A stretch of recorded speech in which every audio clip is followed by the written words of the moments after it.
Hey everyone, welcome back to the deep dive. We're all about getting to the heart of things here, really understanding those big ideas without getting bogged down in all the tiny details. So today, think of us as your shortcut to knowledge, your fast track to grasping some truly mind-blowing concepts. We're diving deep, and I mean deep, into the brilliant mind of one of history's most renowned thinkers. That's right. We're going to be exploring the key takeaways from brief answers to the big questions by none other than Stephen Hawking. And this is no ordinary book. This is like a culmination of his life's work, his final reflections on those huge, enduring questions about the universe, all compiled from his personal archives and, after his passing, finished with the help of his closest colleagues and family. Yeah. It's just incredible to think about the timing of his life. Born exactly 300 years after Galileo died. Talk about a torchbearer for scientific exploration. And the thing is, despite facing incredible physical challenges, Hawking's mind, it just soared. He explored the cosmos, wrestled with those really big questions that have puzzled humanity for centuries. And this is our chance to kind of join him on that incredible intellectual journey to really grasp the core of his understanding. Absolutely. And what's so compelling about this collection is its diversity. It pulls from speeches, interviews, essays, all these different pieces, offering a unique glimpse into Hawking's thinking as this giant, of modern science. And what we're going to do today is synthesize all of that, bringing the most powerful ideas, the fascinating facts, and those crucial insights that make even the most complex stuff understandable. We're tailoring this for you, the listener, who wants to really get it without feeling overwhelmed. And the sheer scope is just mind-boggling, right? We're talking about everything. I mean, the birth of the universe, the age-old question of God, humanity's future out there among the stars, and of course the rise of AI, all seen through the lens of Stephen Hawking's truly unique intellect. So let's get started. The book starts by asking, why these fundamental questions even matter in the first place. Like, why do we need to confront the unknown? What drives that curiosity? Well, one thing that jumps out at you right away is Hawking's absolute belief in the power of questioning. He saw it as this essential engine of progress. The thing that allows us to break free from the comfort of superstition, those explanations that might feel good but aren't always accurate, and instead move toward a real understanding, a true understanding based on scientific evidence. He actually talks about how traditional creation stories, they've kind of evolved into everything from New Age beliefs to science fiction fandoms. But he stresses that real science, that offers something much more astonishing and ultimately way more satisfying. You can really feel his conviction, can't you? I mean, here's a man who, despite being so limited physically, explored the universe with his mind. That kind of drive to untangle these cosmic mysteries, it's incredibly inspiring. It really is, and this wasn't something he developed later in life either. Yeah. He actually talks about how, even as a young student, he was fascinated by the universe's origin. Interestingly, he admits that at first he was skeptical of the expanding universe theory. The idea of a static, eternal cosmos, it was more appealing to him at the time. But it wasn't until that really compelling evidence came along, the cosmic microwave background radiation, because the faint afterglow, of the early universe. During his PhD research, that's when he realized, hey, I was wrong. It's a beautiful example, isn't it, of how science corrects itself, that willingness to change your mind when new evidence emerges. It's this Big Bang theory. It's supported by this cosmic microwave background radiation, basically leftover heat from the universe's earliest moments. That's a great example of scientific humility, for sure. So from the importance of questioning, we move to maybe the biggest question of all. Is there a God? Humanity's been wrestling with this one for ages. What was Hawking's take, given his deep scientific understanding? Hawking makes this very powerful argument. He says science is increasingly answering questions that used to be, the exclusive territory of religion. He saw religion as an early attempt, for humans to make sense of their existence and where the universe came from, often explaining it through these divine creators. But with all the advances we've made in science, particularly in cosmology, he believed those religious explanations were becoming less and less necessary. And then there's this idea of the universe as the ultimate free lunch. That's a real head-scratcher. Can you break that down a bit? Sure. Hawking proposed this idea that the total energy of the universe is, get this, zero. It comes from this fundamental balance between positive energy, which is the energy found in matter and radiation, and then negative energy associated with gravity and the very fabric of space-time. Here's a really great analogy. Imagine you're building a hill. To make the hill, you got to dig a hole, right? The soil from the hole, that's what makes the hill. So the hill, that represents the positive energy, the matter of the universe. And the hole, that's the negative energy of space. They perfectly cancel each other out. So the whole universe, it balances out to nothing. This suggests that maybe the universe didn't need this big initial push from a divine source to get going. It's a radical way to look at creation, really. So if everything adds up to zero, then the need for a creator kind of fades away. That's the conclusion Hawking reaches, yeah. He suggests that if the universe's total energy is zero, then it could have just popped into existence spontaneously, without needing a cause, divine or otherwise. And he takes this even further by bringing in quantum mechanics. At the subatomic level, particles can actually do this. They just appear out of nowhere, exist for a tiny bit, and then vanish. He applied this to the whole universe. He proposed that the Big Bang itself, maybe it was a similar event, just on a massive scale, a quantum fluctuation that went through this huge expansion. But what about the argument that even with zero energy, something had to kick off the Big Bang? Hawking tackles this head on. He argues that this idea of before the Big Bang, it doesn't even make sense. Because time itself, as we know it, didn't exist before the universe. So asking what caused the universe is like asking for directions to the edge of the Earth. It's a flawed question. There was no time for a creator to act in. So he was pretty clear about his own beliefs then. Oh, absolutely. He flat out says that the simplest explanation is that there is no God. No creator pulling the strings. No one deciding our fate. This led him to believe that there's likely no heaven or afterlife either, calling them wishful thinking with no scientific backing. He really emphasized that we have this one life to appreciate the grand design of the universe, which he found incredibly awe-inspiring. Okay, so no divine creation. Then how did it all begin? That's the next big question he dives into. Right. This is where we get to the scientific model we have today, the Big Bang Theory. Hawking presents it as the best explanation we have for the universe's origin. He contrasts it with some older ideas that have mostly been abandoned, like the steady-state theory, which said the universe was always the same, and the Russian bounce theory, which proposed this cyclical universe expanding and contracting over and over. And the evidence for the Big Bang is pretty solid, right? Yeah, really strong. He emphasizes the importance of that cosmic microwave background radiation we talked about, the leftover heat from the early universe. Yeah. It's pretty amazing. He even points out that folks with old analog TVs, they might have seen this without realizing it, as a bit of static on a blank channel. Wow, that's a cool connection. But what about the very moment of the Big Bang? I've read that Einstein's theory doesn't quite work there. That's right. Hawking explains that Einstein's theory of general relativity, which is our best explanation of gravity, it kind of breaks down at the singularity of the Big Bang, that theoretical starting point of, well, infinite density and temperature. This is because general relativity, it's a classical theory. It assumes particles have these well-defined positions and speeds.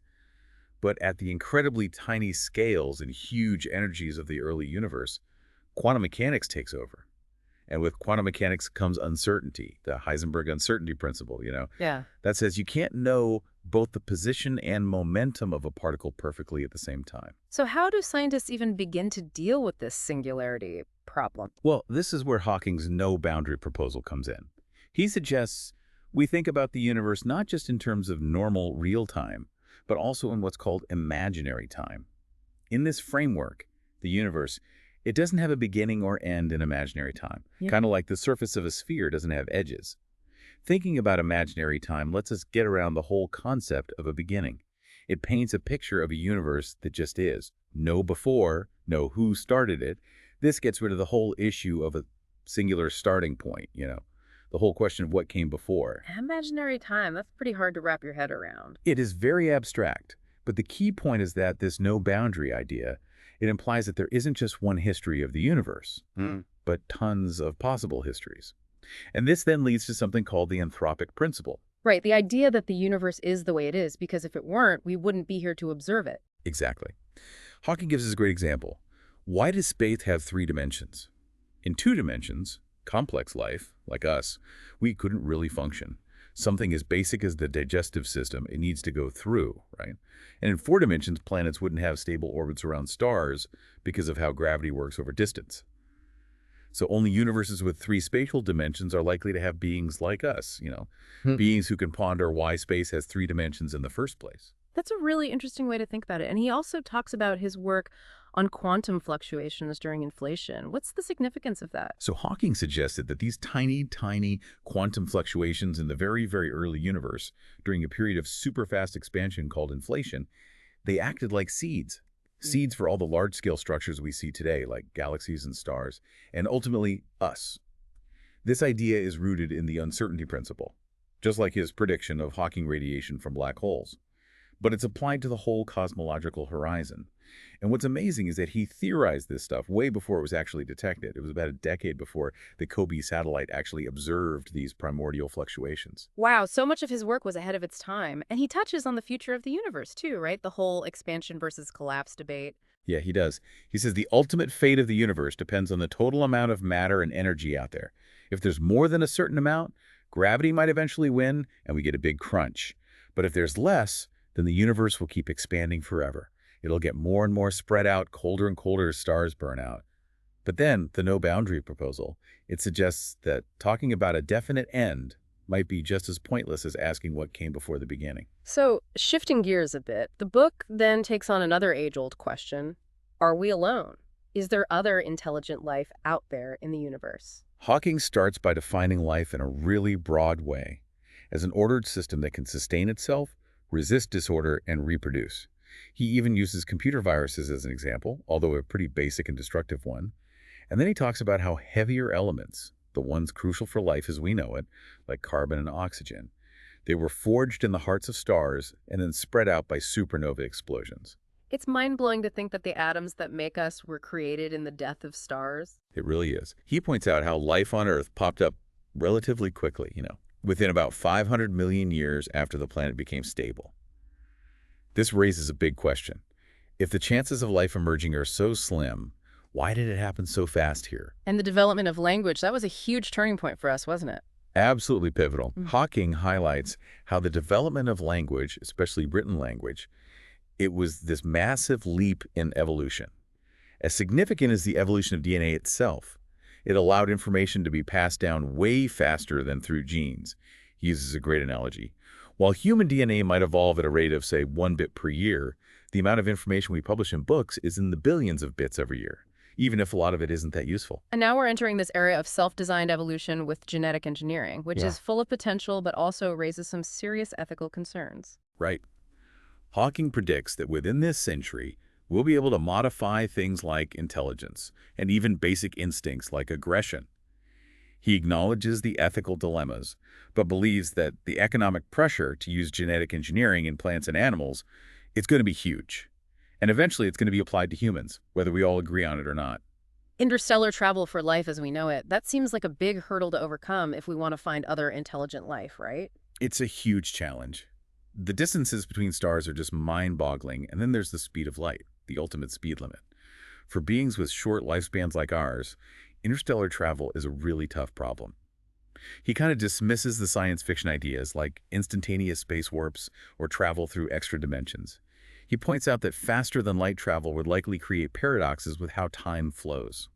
So what does he think about the possibility of other intelligent life? Are they super rare? Maybe they've destroyed themselves? He explores several options. Maybe the odds of life evolving to a technological level are just super, super low. Or maybe lots of civilizations pop up but then wipe themselves out through war or environmental destruction. He also considers the possibility that they're out there, but we just haven't found them yet. Or maybe they're choosing to stay hidden. He talks about the Breakthrough Listen initiative, which is actively searching for signals from other civilizations. But he also cautions against shouting our presence to the cosmos before we've matured as a species. He compares it to the meeting between Columbus and the Native Americans, which didn't end well for one side. That's a sobering thought. The book then asks whether we can actually predict the future. That seems like a fundamental human desire, doesn't it? For sure. Hawking starts by talking about scientific determinism. This idea, famously put forward by Laplace, who said that if we knew the exact positions and speeds of every particle in the universe at a given moment, we could theoretically calculate the entire future. However, Hawking explains how quantum mechanics and that pesky uncertainty principle throw a wrench in that. We can't measure both the position and momentum of a particle perfectly at the same time. So the very basis of Laplace's idea, it relies on a level of precision that's impossible. Exactly. And even if we could have perfect knowledge of the universe right now, predicting the future would still be practically impossible. The equations that govern the universe are so complex, and there's this thing called chaos. Think of the butterfly effect.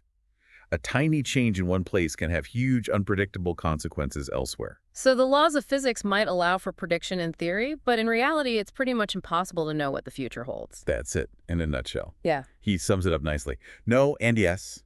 The laws say it's possible, but the calculations are just too hard and way too sensitive to tiny changes. Okay, let's dive into one of the most mysterious and captivating parts of the book. What's inside a black hole? These objects are so strange and fascinating. Hawking emphasizes just how weird black holes truly are. They're often even stranger than science fiction. And they come straight out of Einstein's general relativity, which explains gravity as the curvature of space-time. He explains how when massive stars die, after they've used up all their fuel, they can collapse under their own gravity. You know, at first, even Einstein himself didn't believe in this complete gravitational collapse. And the result of that collapse is a singularity, right? A point of infinite density. That's the theoretical endpoint, yeah. Mm. Hawking describes a singularity as a point where all our current theories about space and time break down. It's like the edge of our understanding. This was the part that really bothered Einstein. But then Roger Penrose came along, and he rigorously proved that these singularities would inevitably form, even in more realistic situations, when the collapse isn't perfectly uniform. But we can't actually see these singularities directly, right? That's where Yeah. the event horizon comes into play. Right. Penrose proposed this idea called the cosmic censorship conjecture. It suggests that the singularities created by collapsing stars are always hidden from view, shrouded within a black hole. A black hole is this region of space-time where gravity is so strong that nothing, not even light, can escape. The boundary of this region, that's the event horizon. And there's this saying, a black hole has no hair. What does that even mean? That's a famous phrase from John Wheeler. It highlights the idea that from the outside, a black hole is surprisingly simple. All you can really tell about it is its mass, its electric charge, and its spin, its angular momentum. You can't tell what kind of matter collapsed to form it. The no-hair theorem means a black hole essentially erases the history of whatever falls into it. It's this simple object hiding a ton of complexity, especially when you think about information. And falling into a black hole, that doesn't sound like a fun experience. Definitely not recommended. For smaller black holes, you'd experience extreme tidal forces. They call it spaghettification, where the difference in gravity between your head and your feet would stretch you out like spaghetti and squeeze you from the sides, all before you even reach the event horizon. Now, for supermassive black holes, the tidal forces at the horizon are less intense. You might actually cross it intact, only to be crushed at the singularity. And to someone watching from the outside, you'd appear to slow down as you approach the horizon, your light getting dimmer and redder, but never quite disappearing. And Hawking made those groundbreaking discoveries about black holes, right? His area theorem and that revolutionary concept of Hawking radiation. He did. Shortly after his daughter Lucy was born, Hawking had this big realization. He realized that the total surface area of a black hole's event horizon, it always increases, whether matter falls in or radiation falls in, or even when two black holes merge. This area theorem, it's even been indirectly supported by the LIGO experiment, which detects gravitational waves from merging black holes. And even more surprisingly, Hawking later discovered that black holes aren't completely black. They actually emit this faint heat radiation, what we call Hawking radiation, because of quantum effects happening near the event horizon. It was Hawking who made the surprising discovery that black holes aren't entirely black. They emit this faint thermal radiation called Hawking radiation. It's caused by quantum fluctuations near their event horizons. So black holes can actually lose mass over time. Yes. As they emit Hawking radiation, they slowly lose energy. And because energy and mass are equivalent, they lose mass and shrink. Now, for big stellar mass black holes, this is a really, really slow process. But for those hypothetical tiny black holes, the mini black holes, the emission would be much stronger. It might even be detectable as a burst of gamma rays when they finally evaporate. He joked that finding evidence of an evaporating mini black hole would probably get him a Nobel Prize. And the whole idea of Hawking radiation, it led to the black hole information paradox, didn't it? The question of what happens to all the information about the stuff that falls into a black hole if it eventually disappears. Yeah, that's a really deep question. If black holes can completely evaporate because of Hawking radiation, it seemed like the information about everything that ever fell in would be lost forever. But that violates a fundamental principle of quantum mechanics, which says information can't be destroyed. At first, Hawking believed that information was indeed lost in black holes. He made this famous comparison to burning an encyclopedia, where all you're left with is smoke and ashes. But then he changed his mind, suggesting that information might actually escape, although it would be scrambled up and probably useless, like the smoke and ashes of a burnt book. This black hole information paradox is still a huge mystery in physics, and scientists are actively working on it. So from black holes, we move on to another topic that's always captured people's imaginations. Is time travel actually possible? Time travel is a favorite subject in science fiction, and Hawking definitely recognized its appeal. He grounds the discussion in real science, though, especially Einstein's general relativity. That theory allows for warping of both space and time. He talks about Kurt Gödel's model of a rotating universe as an early theoretical example that would permit time travel, but it's important to note that model doesn't actually describe our universe, the expanding one we live in. And what about some of the more exotic ideas like wormholes and cosmic strings? Could those be used for time travel? In theory, yes. Wormholes, those theoretical shortcuts or tunnels through spacetime connecting distant points, they could potentially connect different times if their ends move relative to each other in a specific way.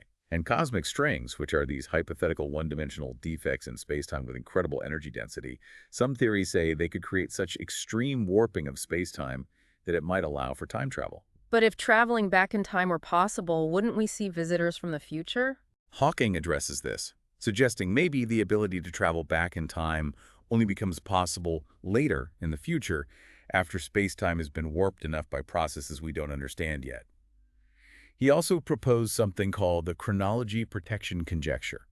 It's his own hypothesis that the laws of physics might actually prevent large-scale time travel, maybe because of the buildup of these virtual particles with infinite energy near any closed loops in time. And of course, he famously threw that party for time travelers, sending out invitations after it happened. Nobody showed up. That seems like pretty good evidence, in a way. Yeah, that was a fun but thought-provoking experiment. It really highlights his skepticism about time travel to the past, at least based on what we know now. Now, more fundamental theories like M-theory, which tries to unify all the different string theories, it suggests there might be extra-spatial dimensions. That could open up new possibilities for warping spacetime. But still, there are huge logical problems and paradoxes associated with time travel to the past.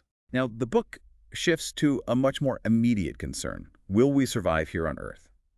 This feels like a really relevant question right now. Hawking starts this section with a stark image, the doomsday clock. And it's been moved dangerously close to midnight. This reflects the growing threats to our planet, both military and environmental. He discusses the ongoing threat of nuclear war, stressing that even though the Cold War is over, there are still enough nuclear weapons to cause a global catastrophe. And the more countries that have these weapons, the more unstable things become. And global warming, that's a major focus of his concern, right? Absolutely. He really lays out how global warming, driven by our demand for cars, air travel, and higher living standards, could set off these feedback loops. Melting ice caps, which would make the Earth absorb more heat. Rainforests dying off, which reduces the planet's ability to absorb carbon dioxide. And then there's the release of even more greenhouse gases from warming oceans and melting permafrost. He warns that if these feedback loops continue, our climate could end up like Venus, basically a scorching, uninhabitable hell. And he makes this really important point that historically, when we've faced big crises or limitations, humanity has just expanded, right? He uses the example of Columbus discovering the New World, but he emphasizes that there's no new world left on Earth. That's a key insight. We're running out of resources, and the planet can't absorb all our waste. The only way to really protect ourselves from things like asteroid impacts or other planet-wide disasters is to move beyond Earth and create self-sustaining colonies on other worlds. And remember, those big asteroid impacts, they're not just science fiction. It's a matter of when, not if. Just look at what happened to the dinosaurs. So, space colonization, it's not just about exploration, it's essential for our survival as a species. That's Hawking's firm belief, yeah. He sees human curiosity and our drive to explore as huge motivators for this. And he thinks that leaving Earth will require a global effort, which could actually spark a new wave of innovation and excitement, just like the early days of space exploration. He makes this interesting contrast between the way science fiction often portrays the future as kind of static and sterile, and the reality of how fast technology is actually changing. He mentions how genetic engineering could really change humanity in the coming years. Yes, and he also talks about the rapid development of AI, artificial intelligence, emphasizing how important it is for humanity to develop our own intelligence and our wisdom too, so we can navigate this future where AI plays a bigger and bigger role. He concludes with a really strong message. Leaving Earth is not just a good idea, it's absolutely essential for the long-term survival of the human race. And this leads right into the next question. Should we actively try to colonize space?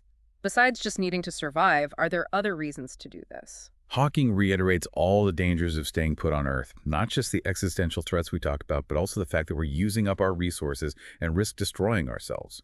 He points out the huge potential of space, raw materials, practically unlimited energy, and the chance to build self-sufficient communities beyond Earth. He mentions nearby exoplanets like Proxima b as potential targets, but the distances are a problem, right? Especially with our current technology. Exactly. Proxima b, orbiting the closest star to us, Proxima Centauri, it does have some Earth-like qualities that make it interesting, but it's still over 4 light years away. And the chemical rockets we have now, they're just way too slow to even think about interstellar travel within a human lifetime. But he seemed really excited about the Breakthrough Starshot project, didn't he? Yeah, that project really caught his attention. Breakthrough Starshot, it's a bold project. They want to send these tiny spacecraft called starships attached to super light sails to Alpha Centauri. These tiny probes would be accelerated to a fraction of the speed of light, something like 20%, using powerful lasers based here on Earth. And at that speed, they could reach Alpha Centauri in a little over 20 years. Exactly. Once there, they could take pictures, study any planets, look for magnetic fields and signs of organic molecules, and send that data back to us. It wouldn't be human travel, not at first, but Hawking saw it as a crucial step toward making humanity a truly interstellar species. He knew there were huge engineering challenges, but he was optimistic that we could find solutions. So even if we're not sending people to other star systems right now, projects like Breakthrough Starshot show us a way to start exploring them and maybe, eventually, make colonization possible. That's the idea. He ends this part by bringing it back to Einstein, highlighting how relativity is key for Breakthrough Starshot, both in how the lasers work and in the calculations needed to navigate and communicate across such huge distances at those incredible speeds. Finally, the book tackles a question that's becoming more and more relevant every day. Will artificial intelligence eventually outsmart us? It's a topic that both excites and worries people. Hawking starts by talking about how important intelligence has been for human achievement, and how consciousness seems to be this unique thing in the universe. He then goes on to discuss how quickly AI is advancing thanks to Moore's law, and how it's possible that AI could surpass human intelligence within this century. This could lead to something called an intelligence explosion, where AI starts improving itself so rapidly that we can't even keep up. And the big challenge, as he points out, is making sure the goals and values of this super intelligent AI align with ours, with human values. Absolutely. While he recognizes the incredible potential benefits of really advanced AI, things like curing diseases, ending poverty, solving all sorts of problems we face, Hawking also warns about the dangers. Uncontrolled or misaligned AI could be really bad. He's particularly concerned about autonomous weapon systems, letting machines make life or death decisions without human control. He questions whether that's really a good idea in the long run. And he points out that a lot of people in the tech world are starting to worry about these same risks, right? Yeah, he mentions people like Bill Gates, Steve Wozniak, and Elon Musk. They've all publicly expressed concerns about the dangers of unchecked AI. Hawking himself was actively involved in promoting research into AI safety, working with groups like the Future of Life Institute and the Leverhulme Center for the Future of Intelligence. He strongly believed that we need to figure out how to harness AI's power while also minimizing the risks.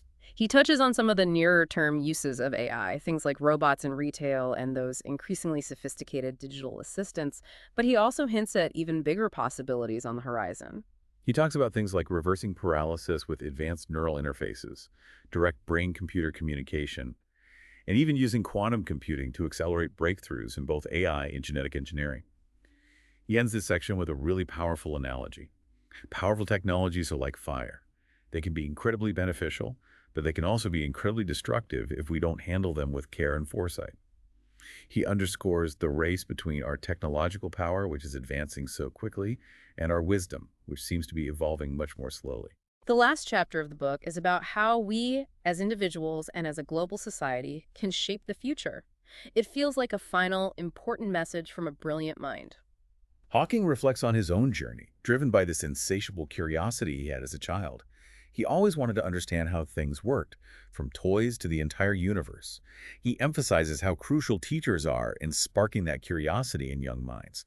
He specifically mentions his own influential teacher, Dikran Tata, with real fondness. And he stresses the importance of inspiring the next generation through good education and engaging science communication. That's right.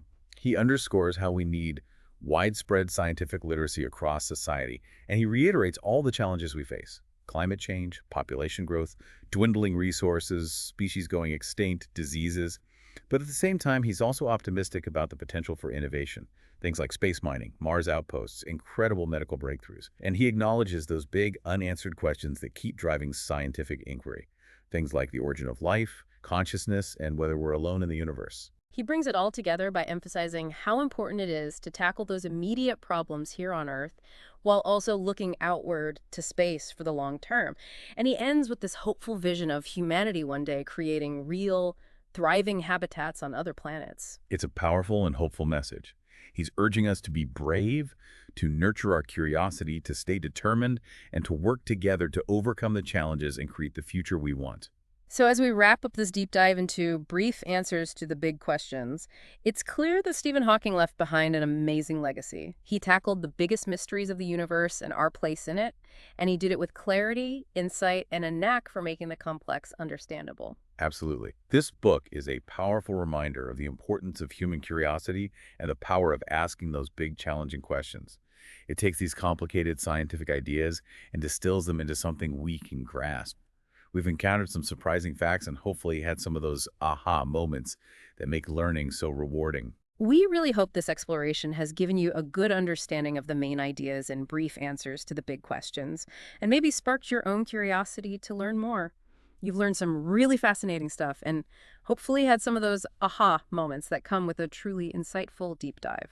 And as we think about all these big questions and the incredible power of the technology we're developing, there's one crucial point to remember.